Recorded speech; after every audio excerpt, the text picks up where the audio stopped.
At least now, let's stop it from happening again.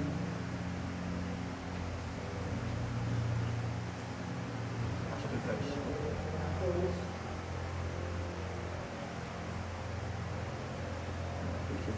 Kita na siya. Bakit si Bryce? Kita na siya. Tol, seryoso yung pinag-uusapan nyo ah.